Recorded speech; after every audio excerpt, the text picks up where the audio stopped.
Olá, pessoal, que bom que estamos juntos aqui nesse programa fantástico que é transmitido aqui pela Metrópole FM, pelo nosso YouTube, metro1.com.br e também pelo canal Bob Fernandes. Vamos começar nesta sexta-feira, 6 de novembro, Jânio de Freitas, Sérgio Augusto, Bob Fernandes, queridos amigos, estamos juntos e vamos até 1 da tarde. Sei que vocês estão bem, se não estão, façam de conta que estão, porque não tem outro caminho. E pela ordem a gente começa por Jânio de Freitas. E aí, Jânio? Boa tarde a todos.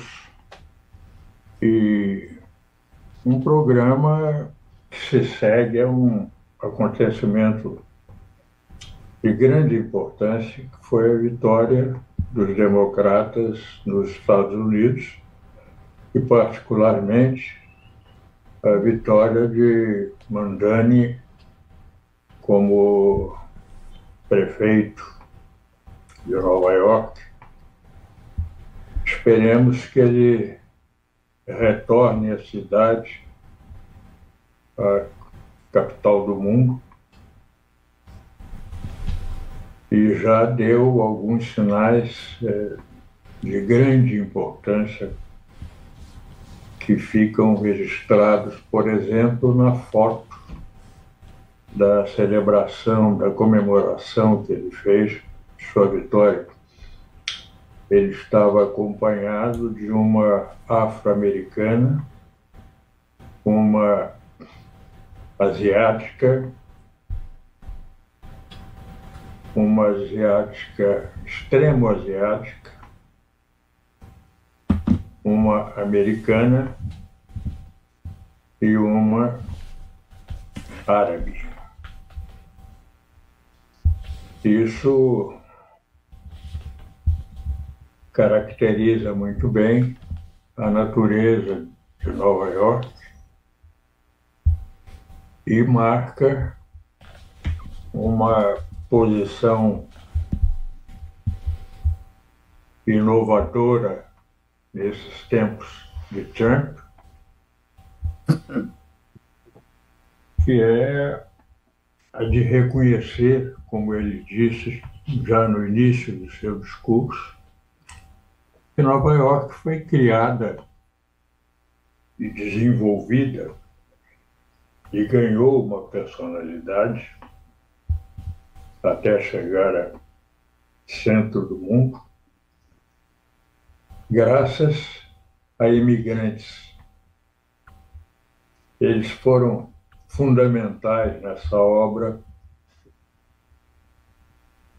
e não é por outro motivo que a direita americana tenta deprimir essa face da cidade e dos Estados Unidos, que são eles integralmente produto de imigração, resultado de imigração.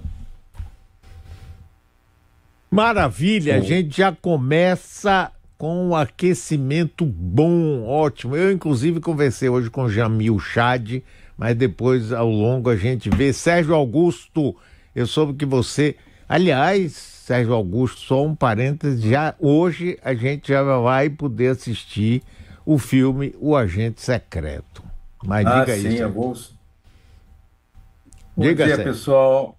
Eu mandei uma capa aí pro Danilo, a capa da New Yorker, da próxima New Yorker, que já é a capa da eleição, que mostra... O Danilo deve botar a capa aí pra gente. Mostra o Mamdani como passageiro de um metrô, quer dizer, de um trem do metrô, junto com várias etnias em volta, e que é bem o retrato da campanha dele.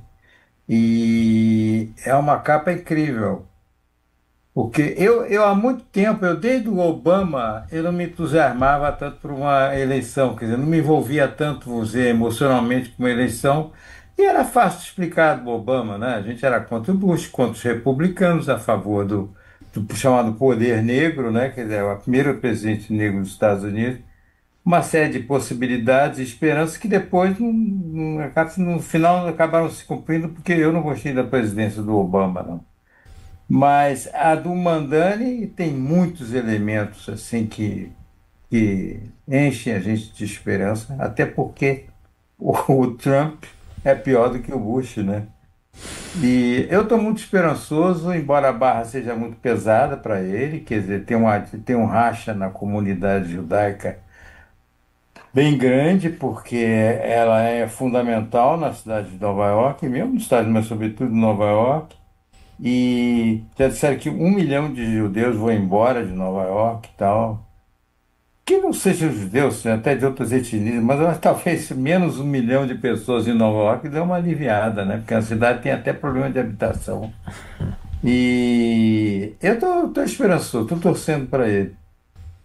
Agora, Mas Sérgio, foi bom você lembrar isso, mas eu não acredito, não. Você lembra de Mário Amato, presidente da Federação das Indústrias, que disse: se Lembro. Lula for eleito, 800 industriais vão sair do Brasil, saíram porra nenhuma. Sempre sai ameaça, né? Que nada, e tem uma parte grande da comunidade judaica, eu vi, inclusive, vídeos, dizendo: não, nós estamos com ele. Bob Não, eu vi Fernandes. ontem uma lista enorme de associações e de vários tipos apoiando o Mandani. É. E aí, Bob? Torço para que É. essas pessoas vão embora mesmo. Exato, vão limpar a cidade. Claro que isso aí limpará a cidade de Nova York. Deixa eles irem embora, empurrem esses caras. É verdade, eu concordo. Diga, Bob. olha, essa semana o meu Léo, meu editor, teve uma apendicite aguda, então foi um fuzuê aqui grande. Eu estou fechando o documentário, eu acompanhei pouco, até porque o Sérgio me disse que estava acompanhando, né? Mas eu fico perguntando, na verdade, como será o efeito disso dentro do Partido Democrata, né? Porque lá isso é tido como esquerda, até como extrema esquerda, a depender de quem olha. E que consequências terá isso, inclusive na eleição do final do próximo ano agora, e dentro do Partido Democrata, né? E como é que Trump reagirá? Porque ele ameaçou, no máximo possível que ele conseguir, estrangular a cidade, no que ele puder, de verbas, etc, etc. Eu não acompanhei o resultado desse debate nas últimas horas, eu não sei como é que está. Pergunto a vocês. E ao Jamil, que parece que você terá algo a mostrar aí, não é? Jamil esteve comigo aqui, quer dizer, eu entrevistei ele e nós temos inclusive aí um corte número 1 por idade, dá exatamente isso hoje de manhã. Conversei com ele hoje de manhã sobre a eleição nos Estados Unidos. Vários estados americanos, na Califórnia, em Maine, na Virgínia, em outros lugares, eleições aconteceram, diferentes temas. Em Nova York era para prefeito, em Maine era para mudar a forma de votação, na Virgínia, em Nova Jersey, era para escolher um novo governador, nova governadora. Cada local era uma eleição diferente. Mas o fato é que todas elas, ou a proposta ou o candidato de Donald Trump foram derrotados. Então, ficou muito claro que existe sim um mal-estar estabelecido. Donald Trump está com uma popularidade extremamente baixa. Só 37% dos americanos estão dizendo que estão satisfeitos com o governo de Donald Trump. Então, é uma eleição que, obviamente, ou são várias eleições que mostram, em primeiro lugar, um mal-estar muito grande, e dois, Mário, e esse é o ponto fundamental, que a vida dos americanos não mudou como Donald Trump tinha prometido. E aí não é questão de imigração, ou de Israel, ou de Gaza, ou da Ucrânia, não. Estamos falando da renda dos americanos, estamos falando do poder aquisitivo dos americanos, que esse foi o centro da campanha eleitoral em 2024. Para os americanos, isso não mudou. A inflação continuou, o poder de compra continuou baixo, as coisas continuam caras e, claro, o governo americano, pelo menos por enquanto, não consegue reverter essa situação. O povo foi às urnas basicamente para dizer exatamente isso. A minha vida não mudou. E aí, Jânio? Não, e aí é a expectativa imensa, eu renovo a minha, que foi muito maltratada pelo Obama. Eu fiquei muito decepcionado com o Obama, não esperava que ele pudesse fazer coisas fenomenais, mas que ele fosse mais audacioso, fosse mais corajoso para estabelecer um início de correção da relação do poder americano com os negros americanos, com os imigrantes, um reconhecimento de problemas sociais que são muito grandes nos Estados Unidos, muito escondidos, muito encobertos pela mídia americana e pelos políticos americanos. Mas a pobreza nos Estados Unidos ainda é muito grande. E o Obama não enfrentou essas coisas de maneira coerente com a vitória que ele teve e com o capítulo que lhe foi oferecido para iniciar na história americana. Eu torço para que isso aconteça agora. O que importa é que o Mamdani abra essa porta da inovação nos Estados Unidos, do reconhecimento dos problemas sociais, e isso levará, ou levaria, seguramente a uma mudança na atitude dos Estados, da sociedade americana que tolera que o poder do seu país seja tão injusto, seja frequentemente perverso nas relações com países do mundo afora. E foi uma campanha incrível, né? Ele partiu, ele decidiu que ia entrar para a política em 2021, se não me engano, conversando com amigos, impuseram, não, você vai ser tal, entra para a política, ele resolveu entrar, e ele partiu na primeira pesquisa de 1%. Ou seja, ele partiu de um índice de Ronaldo Caiado, entendeu? E chegou a prefeito. Isso tem quanto tempo? Meses? É incrível essa campanha dele. E ele tem uma coisa curiosa, porque já houve prefeito socialista nos Estados Unidos, em várias. Uma vez eu li uma pesquisa que tinham computado uns 350 prefeitos que se diziam socialistas. Mas até aí tudo bem. Agora, socialista islâmico é uma novidade realmente espantosa, né? E não podemos lembrar que tem um islâmico também na prefeitura de Londres, né? Mas você sabe que esse é um ponto que eu tenho visto, até uma pessoa há pouco passou para mim, como é que estão seus filhos lá nos Estados Unidos, como é que vão ficar com essa eleição? Eu disse, felizes, alegres. Você vê, mas não é isso que chega aqui no celular. A vez tá, então estamos lascados, rapaz, porque o homem é muçulmano, rapaz.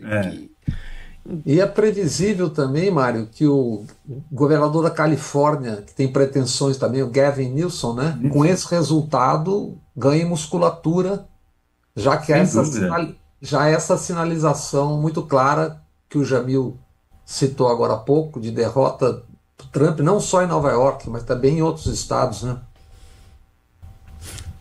Isso é sem dúvida. Tem uma coisa curiosa na biografia do Mamdani, que é o fato que o pai dele é um antropólogo sério e a mãe é uma cineasta que já passou, sabe, já teve filme exibido na Mostra aqui de São Paulo. A Mira Nair, como eles chamam, né? Mayra Nair, se não me engano, Mira Nair. E ela é premiada. Você pode até eventualmente ter visto um filme dela, Mississippi Massala, O Nome do Pai, que foi até candidato ao Oscar. Quer dizer, tem um lastro atrás desse rapaz, que para mim, para 34 anos, E eu acho que eu gostei muito de uma entrevista que ele deu essa semana passada para o editor da New Yorker, o David Remnick, e eu estou realmente muito esperançoso nele e no rapaz da Califórnia lá no Newsom, né? Que são duas forças que estão surgindo e se assim é a coisa mais anti-Trump que a gente pode imaginar aconteceu. E bom para os democratas, né, que estavam fossilizados naquela velha Clintons, etc, etc. E Mas aquilo inteiramente ultrapassado, né? Os democratas eram assim meio MDB, né? é o PSDB que se reunia no restaurante É, máximo, quatro pessoas para exatamente. escolher o candidato a presidente. É, E a eleição dele, a vitória democrata na Califórnia, New Jersey, etc., dá um sinal extremamente importante que eu não vi ainda mencionado. O Trump já emitiu indícios de que pretende buscar um terceiro mandato. Na legislação atual, ele não teria como fazer isso. Portanto, esse desejo de que ele dá sinais significa que ele recorreria a uma alteração da legislação americana e, para isso, ele precisaria estar forte politicamente. E esse resultado eleitoral de agora mostra exatamente o oposto, né? Ele toma algumas pancadas muito fortes. Eu tenho a impressão de que, politicamente, do ponto de vista partidário, eu acho que a da Califórnia é até mais forte do que a de Nova York, porque esse resultado muda as perspectivas, muda favoravelmente as perspectivas do Partido Democrata para as eleições de meio mandato, as eleições do ano que vem. Os democratas tendem, com essa vitória, a se tornar maioria na Câmara de Deputados, nos representantes. E isso barraria, em definitivo, qualquer sonho do Trump de chegar a um terceiro mandato. Esse sonho, até essa vitória de agora do Partido Democrático, era bastante viável. Ele é um dono, praticamente, do Partido Republicano, que, por sua vez, detém maioria no Congresso e, portanto, assegurava a ele uma perspectiva bastante promissora de chegar à modificação da legislação eleitoral que ele precisaria fazer para concorrer a um terceiro mandato. Então, a vitória da Califórnia, do ponto de vista mais prospectivo, mais relacionado com o futuro político do país, não da cidade, nem do movimento democrata, a vitória da Califórnia eu acho mais importante nesse sentido do que a de Nova York. O prestígio dele está lá embaixo. Tem visto as últimas pesquisas, é um negócio impressionante. A rejeição ao Trump. E tem um detalhe curioso: o vice, J.D. Vance, ele se empenhou muito na eleição do meio-irmão dele em Cincinnati, fez campanha, tudo, e perdeu. Quer dizer, sabe, esses pequenos sinais você vai somando. E eu acho que eu li em algum lugar na antevéspera da eleição que o Trump dizendo que não disputaria o terceiro mandato, talvez já sabendo do resultado das pesquisas. E é de se supor também que agora, apesar do dever que os Estados Unidos se impõem no mundo, ele terá que se voltar para a política interna, porque tem É, eleição daqui a um ano. Então ele cuida do galinheiro, não vai sobrar a pena, né?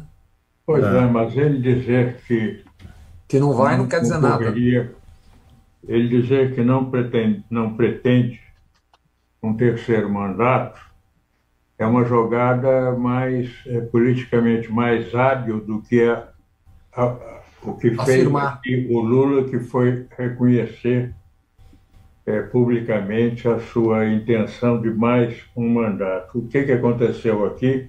Ele acirrou a oposição a ele, Aí. que já saiu em campo, que só fala em eleição de 2026, Politizando e tudo. É. tudo está sendo posto em termos de eleição, de sucessão presidencial, ao passo que nos Estados Unidos o movimento foi o contrário. O terceiro mandato não foi discutido na disputa eleitoral de agora. Ficou como o Trump, a despeito de certos indícios que ele já emitiu, não reconheceu publicamente que pretenda um novo mandato, um terceiro mandato. Os democratas não se ocuparam desse tema. E isso o favorece porque ele ganhou do Biden depois de ter perdido uma eleição, de ter perdido para o próprio Biden, né? Ele derrotou os democratas, ele derrotou a candidata do Biden, né? Então, a recuperação, o fato dele ter 37% de apoio agora, não significa muito, porque ele tem uma capacidade de recuperação no eleitorado democrata, no eleitorado americano, muito grande. Ele demonstrou isso nessa última vitória dele. Depois de ter perdido, depois de todo aquele processo contra ele, comissão parlamentar de inquérito contra ele, e por aí afora, todo aquele drama do ataque ao Congresso incitado por ele, sob acusações gravíssimas. E ele se saiu de tudo isso e de um prestígio decadente em função disso tudo, e ganhou. Mas os documentos do Epstein continuam rolando e cada vez mais estão por uma advogada, né? Só por uma pessoa que pode decidir a liberação total dos documentos. E esse é o grande pânico, né? O grande problema, o grande entrave interno do Trump. Sérgio, Mas não é maior do que o ataque ao Congresso, que foi uma coisa de interesse da própria nação americana. E, no entanto, ele superou. Agora eu queria aproveitar aqui que a gente está falando de Trump para voltar a Trump e o Brasil. Hoje eu vi na mídia nacional de que Lula vai para uma reunião com países do Caribe, uma organização desse tipo, mas a mídia noticia assim: Lula vai levar a solidariedade à Venezuela.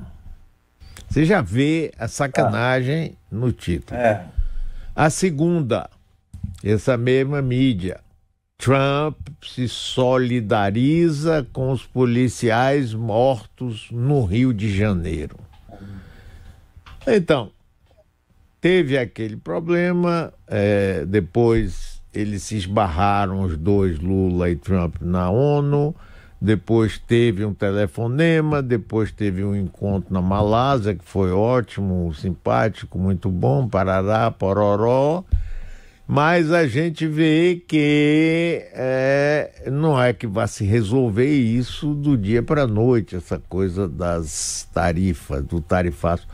Mas a gente vê que o jogo é todo nesse sentido. E Jânio, quando fala de que o fato de Lula dizer sou candidato, ele joga no palco a campanha eleitoral, é isso que nós estamos antecipando. Então, eu queria ouvir vocês aí sobre essa coisa, Trump, ele, Venezuela e etc. O que é que vocês acham disso? E a mídia, né? O Sim, jeito que a mídia trata e sempre, joga. né? Isso é espantoso, de uma maldade, perversidade, né? Toda uma coisa, títulos maquiavélicos, né? Olha, qualquer posição que permita à direita explorar ataques ao Lula, comprometer o Lula contra a opinião pública, contra o chamado mercado, será, qualquer posição nesse sentido será muito explorada pela direita e é realmente consequência da precipitação do Lula afirmando os seus projetos distantemente futuros. E a Venezuela é um prato pronto para isso, aqui no Brasil. O Maduro realmente não tem, no Brasil, nenhuma condição de obter apoio público significativo a partir da classe média e da chamada elite econômica e social, o que vem a dar no mesmo. Eu até acho, para ser franco, eu até acho que ele não merece apoio, porque ele está no poder por força de uma fraude eleitoral, de uma eleição completamente manipulada pelo poder venezuelano, pelo poder político do Maduro e do seu grupo. E essa indecência não merece nenhum tipo de apoio. Dane-se, vire-se. Ele virou um andor para carregar, né? Mas é um andor poderoso, né? É um andor que dá a ele aquilo que ele ambiciona, que o grupo dele ambiciona, e está abrindo a oportunidade de uma política de muita seriedade, muito seriedade no sentido negativo, séria para nós, muito perigosa da parte dos Estados Unidos para com a América Latina, a América do Sul, em particular, no caso do Maduro, mas as ameaças também alcançam o México, o Panamá, ali no Caribe, Colômbia e Cuba, no mínimo, né? Porto Rico já volta a ser uma base americana, uma base militar para operações dos Estados Unidos em relação ao Caribe e à América do Sul. Essa base havia sido extinta. O Trump a renova. Isso é consequência da fraude eleitoral na Venezuela. É uma situação muito triste, porque os conservadores venezuelanos mantinham na Venezuela, até a ascensão do Chávez, um regime duríssimo, eleitoral, sim, mas eleitoral na base de propaganda pesadíssima, fraudes, violência. A Venezuela era um estado de direita dita eleitoral, brutal. 42 anos. Não teve o apoio que teve tão facilmente, tão rapidamente, senão por causa disso, né? Foi a condição interna ali, muito violenta. A Colômbia, por sua vez, também violenta, mas de uma outra maneira. Era violenta de parte a parte. E tinha o problema da droga mais forte, né? Hein? Ele ainda tinha o cartel, né?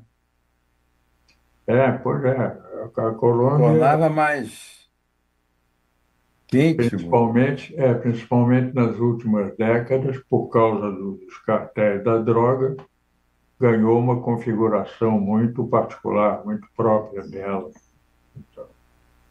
Mas é uma área da América Latina muito problemática. Para não falar de problemas como o mais violento dos países latino-americanos, que é a Guatemala. Sempre foi, historicamente, de uma violência brutal.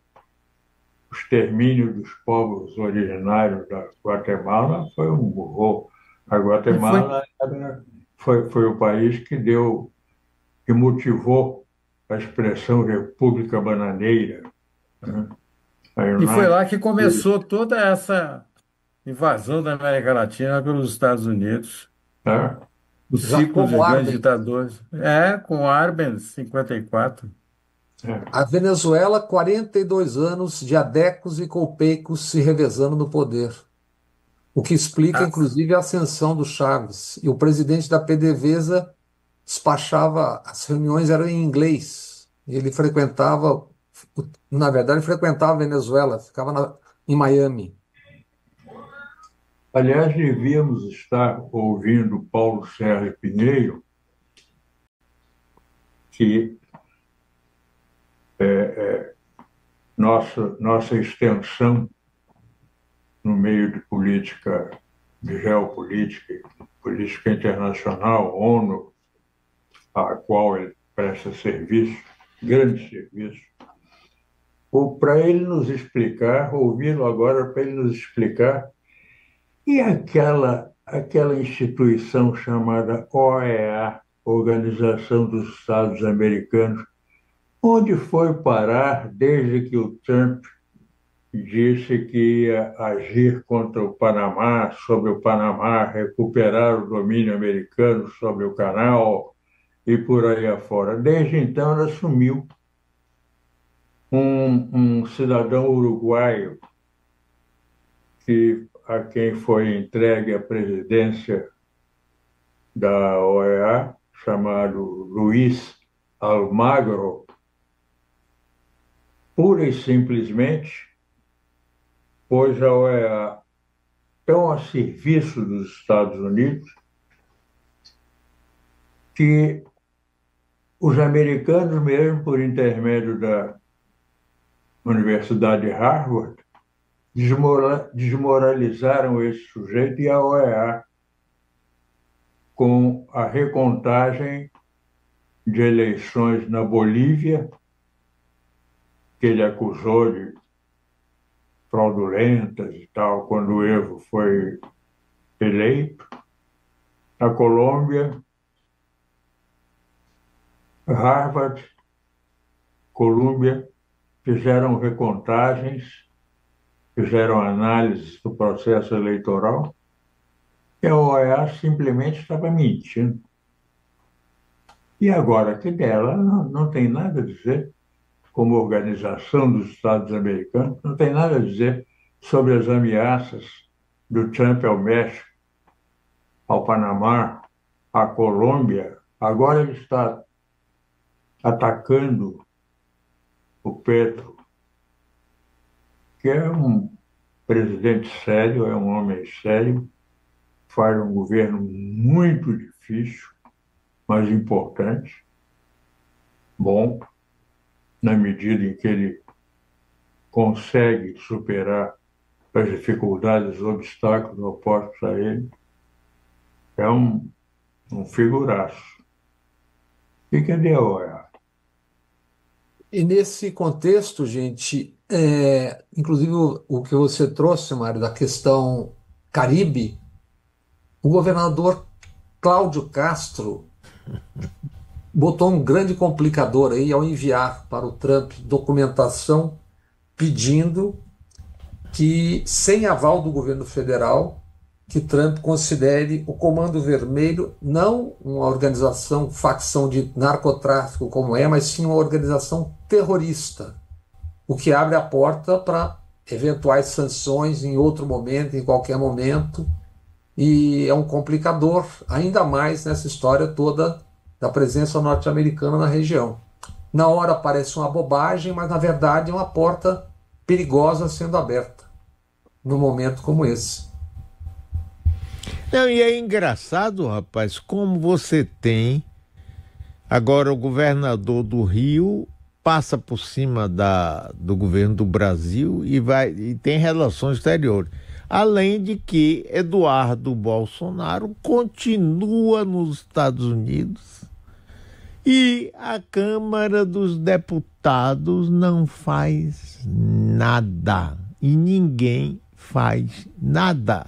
E ele continua lá ganhando dinheiro, tendo assessores e fazendo todo o possível para atrair mais o Brasil. E a gente acaba achando isso, não tem jeito.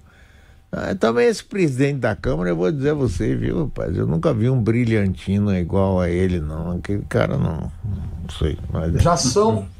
Já são 3 políticos, parlamentares e um governador do Brasil pedindo intervenção americana no Brasil. Eduardo Bolsonaro, Flávio Bolsonaro e agora o governador, que não consegue responder. Aliás, nem ele consegue responder e eu nem estou vendo sendo feita uma seguinte pergunta. Na ação da semana passada que a gente tratou aqui, estavam 2.500 policiais. A pergunta é, onde estão as imagens das câmaras de 2.500 policiais? Onde estão? Dezenas e dezenas de horas. O que aconteceu foi com o Fantástico no domingo, obviamente liberado pelo governo, por assessoria de imprensa, que ao mesmo tempo trabalha para o governo do Rio e para a presidência da República, liberou trechos, obviamente selecionados, assim como 2 ou 3 trechos foram selecionados e liberados a conta-gotas para os sites. Então, essa é uma pergunta. Cadê as câmeras de vídeo do episódio? O governo federal estava mandando 30 peritos para cuidar da apuração do que aconteceu. Foi feita a peritagem em tempo recorde, menos de 48 horas, foi dispensado. Não precisa. São perguntas. E eu estou vendo um silêncio. Aí eu, por acaso, viu, Jânio e Mário e Sérgio, eu perguntei para algumas pessoas que estão trabalhando em redações como é que é a cobertura. A cobertura é o seguinte, ou uma redação muito grande e digital do Rio. A cobertura deve se ater a fontes oficiais. Bem, a fonte oficial do governo federal, muito pouco pode dizer, porque não participou da operação. As fontes oficiais do governo do Rio são os policiais, a polícia, o secretário de segurança, que libera o que quer a conta-gotas na construção disso que a gente está falando, que é a precipitação do processo político. Foi dado pela frase do Lula, foi antecedida pela frase infeliz em relação ao narcotráfico, com as consequências todas, reunião da extrema-direita, da direita no Rio, governadores, e antecipação do processo político em meio a um processo que não teria nada a ver com política. E como dita uma semana, o governador não sabia que na terça-feira seria votada a sua destituição do cargo ou não no TSE. Claro que sabia, né, Bob? Claro que sabia e que, portanto, aquilo estava no cálculo político. E aconteceu o quê? A relatora Isabela Galotti, no TSE, cassou-lhe o mandato no seu voto e, como ninguém pode derrubar um governador que fez uma operação de sucesso, 5 dias depois, alguém sentou em cima, pediu vistas, um conselheiro, e isso pode ser votado ou não ainda esse ano. Isso é também profundamente política e parte do processo político em andamento, este ao qual o Jânio se referiu. Agora aí, Bob, pessoal, eu vou começar a pensar que esse Cláudio Castro ou tem alguém que pensa por ele ou ele é um homem inteligente, porque ele armou tudo, rapaz. Primeiro, não quis apoio do governo federal para fazer o que quisesse. Segundo, na véspera do julgamento dele, que podia cassar o mandato dele, né? Aumenta a popularidade, rapaz, as pesquisas mostram ele aplaudido na rua e tudo. Então, compadre, esse cara é um gênio e vai ser eleito senador. Ele tem uma grande assessoria, viu? Que ao mesmo tempo presta assessoria para a presidência da República. Então tem alguma coisa aí, né? E os dados, gente, que estão surgindo, que eu não consigo entender porque tudo passa de passagem assim, né?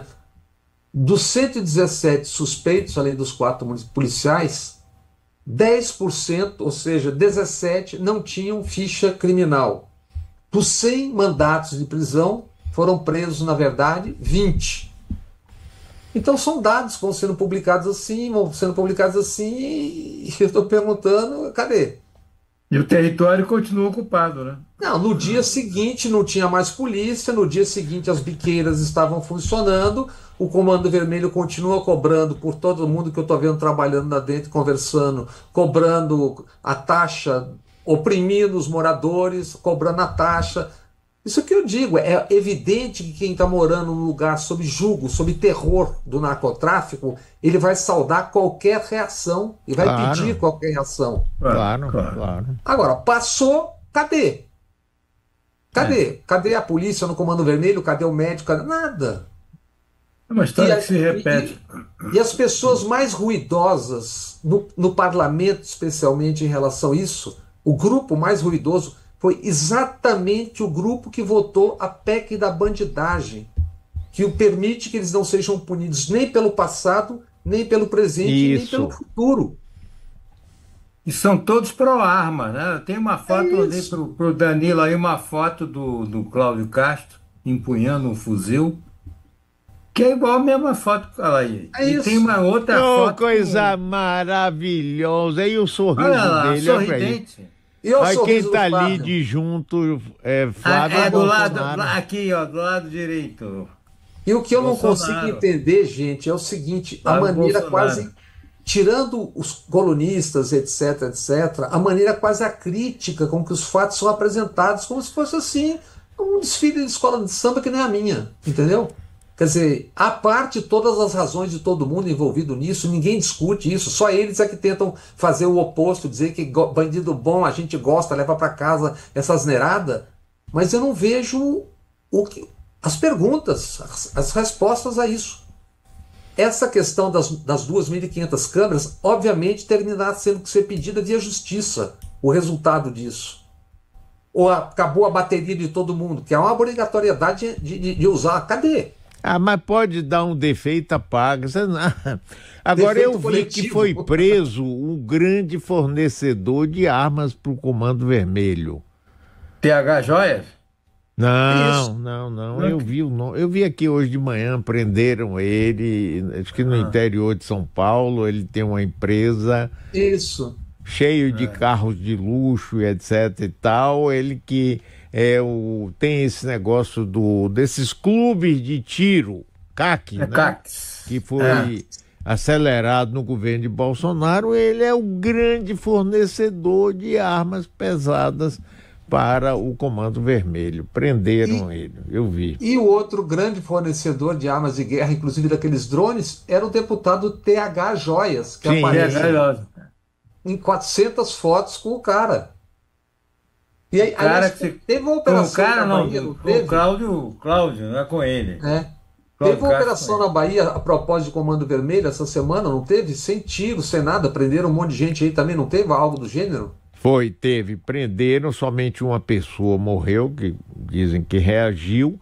Agora, eu achei interessante é o seguinte, eu não sei ainda os resultados, mas hoje de manhã estão reunidos no Hotel da Bahia o prefeito Bruno Reis, junto com o governador Jerônimo Rodrigues, a polícia militar, o secretário de segurança, a parte de segurança da prefeitura, estão trabalhando juntos nesse momento no lançamento desse plano de segurança, que eu acho positivo, né, que esquece agora esse negócio e vão sentar para ver se conseguem trabalhar de uma forma melhor. Porque eu continuo achando, não sei o que vocês acham, que a não ser que mude tudo, o prato principal da próxima eleição vai ser segurança pública e como a massa de eleitores brasileiros reage a isso.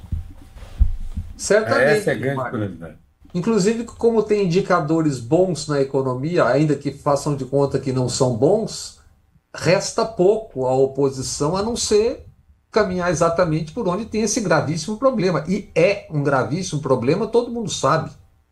É um Eu gravíssimo estou vendo problema. agora, o IBGE confirma que o PIB no Brasil no ano passado cresceu 3,2%. Agora, vá falar para o pessoal, não, Que continua. PIB? Que mané PIB.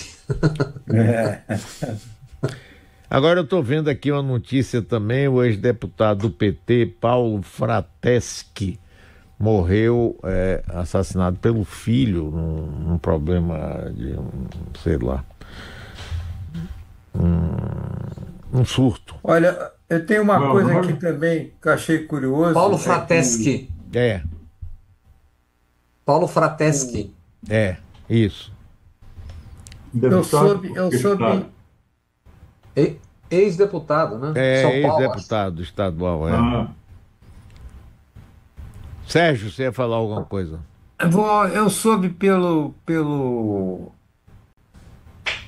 David Riff. David Riff, que é um sociólogo, um o barco estudioso, está passando. e é muito mais conhecido como o filho da Susan Sontag.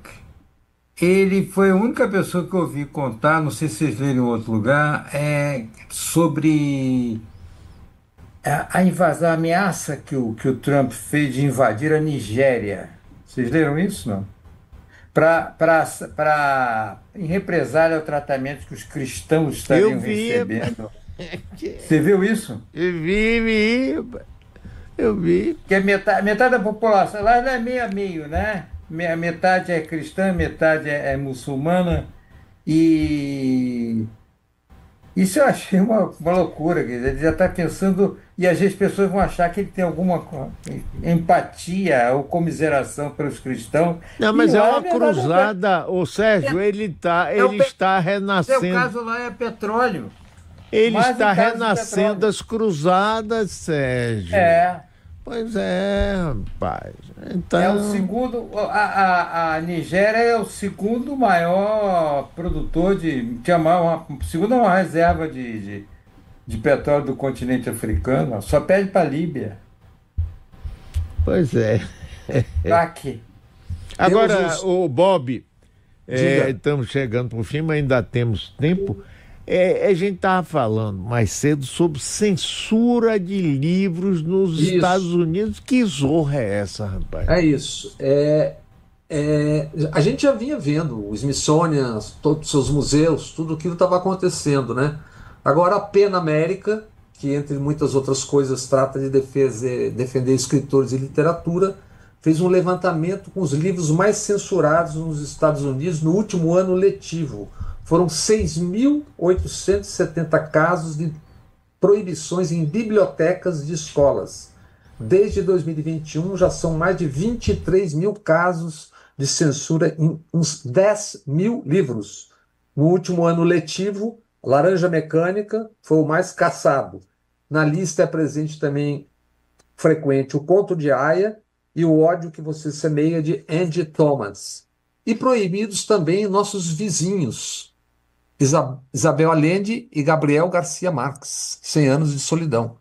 Então, voltamos a um período bastante interessante. Censura de livro. Deve ter um auto de fé, né? Só Queimar o falta livro. queimar. Está esperando 10 de maio, que 10 de maio é aniversário do aquele auto de fé de 1933 na Alemanha Queimar em nazista. praça pública. Queimar em praça pública. Index O Index. Prohibitorum, não era assim um negócio? Que a Index igreja proibia? Prohibitorum. É. Olha, E quando Jânio, podia, Index nihil Librorum obstat. Prohibitorum. Pois é. Mário, se tem um minuto ainda, tem uma notícia importante, tá? Coisa Diga. rápida. A doutora engenheira química Sônia Rez e o agrônomo doutor Leonardo Melgarejo enviaram para ministros para o Fórum Nacional de Combate aos Impactos de Agrotóxicos um parecer recomendando o banimento de 190 agrotóxicos permitidos no Brasil.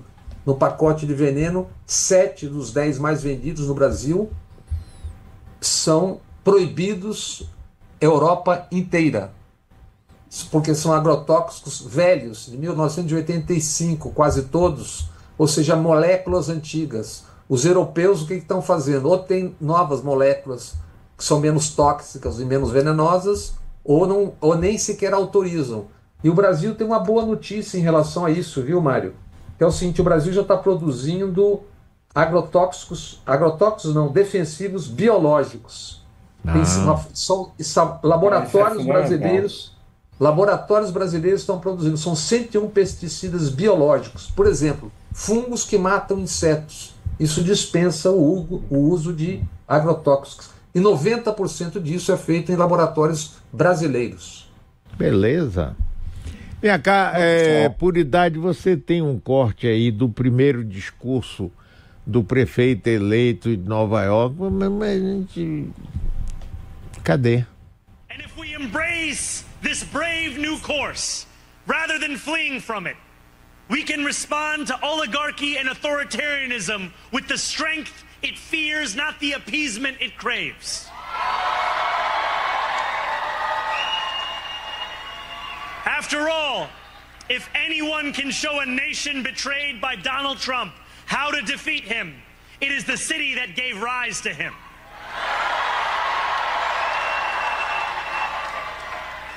And if there is any way to terrify a despot, it is by dismantling the very conditions that allowed him to accumulate power. This is not only how we stop Trump, it's how we stop the next one. Rapaz, ele jogou duro, rapaz. Interessante também foi um pronunciamento do senador Bernie Sanders. É o padrinho dele, político, né? Rapaz. E aí, Jânio? O que é que você nos diz agora, neste instante já? Eu quero lembrar que, se não houver uma reação em tempo, que posterior não adiantará nada, vão aprovar na Câmara a adoção da qualificação de terrorismo, a ação das facções, das chamadas facções. Olha, isso vai trazer ao Brasil problemas gravíssimos, riscos imensos internacionais de cortes de ajudas para a Amazônia, para entidades nacionais aqui de apoio social. Vai ser um problema da maior gravidade para muitas atividades brasileiras e para o próprio país, a imagem do próprio país, para as relações internacionais do Brasil. E não há nenhuma providência maior para mobilizar a reação enquanto é tempo. Houve o ato do governador enviando documentos para o Donald Trump. Esse foi o único ato conhecido e público, reforçando isso. É. Pois é, pessoal. Eu só queria lamentar. A única coisa Diga, lamentável Sérgio. nessa eleição, a única coisa lamentável, decepcionante nessa eleição do Mandani foi que o fato de que o Andrew Cuomo, né, o candidato derrotado, ele teve voto do Elon Musk, que é previsível, e, pasme, aí esse é o motivo dessa minha observação, e do Woody Allen. O Woody Allen não votou no Mandani, contrariando, inclusive, toda aquela lógica da chamada comunidade judaica não afinada com a política externa do Ele votou Netanyahu. contra. Ele votou contra. Ele votou contra. Ele disse que ia votar no Andrew Cuomo, tá naquela lista de vou votar em quem. Coisa feia. Eu não entendi, não. Eu não quero fazer maldade, inclusive eu nunca acreditei muito naquela história de assédio sexual em que encaveiraram o Woody Allen, mas de qualquer maneira, tem gente já fazendo maldade que está sendo solidário com o Andrew Cuomo, porque o Andrew Cuomo caiu do cavalo acusado de assédio sexual, né? Isso é sacanagem com o Woody Allen, mas quem mandou dizer que ia votar no Andrew Cuomo? Não, agora vai ter que mereceu. aturar essa... Boa, Sérgio. Mereceu a pecha. Boa, grande Sérgio. Pessoal, ficamos por aqui. Reprise hoje no canal Bob Fernandes. Amanhã aqui na Rádio e Metro 1. Grande Jânio, um abraço para você, para Sérgio, querido, Bob, fundamental, todos vocês. Abraço para vocês todos, queridos, caros amigos e os amigos que nos acompanham. Muito obrigado. Nós é que agradecemos, nós que estamos no cemitério, tem assim, nós que aqui estamos, por vós esperamos. Reverter adeló com tu. Ou então hoje eu, amanhã é você, ódio é mi, crasso time. Ave Maria. Tchau, pessoal. Tchau, obrigadão. Tchau, tchau.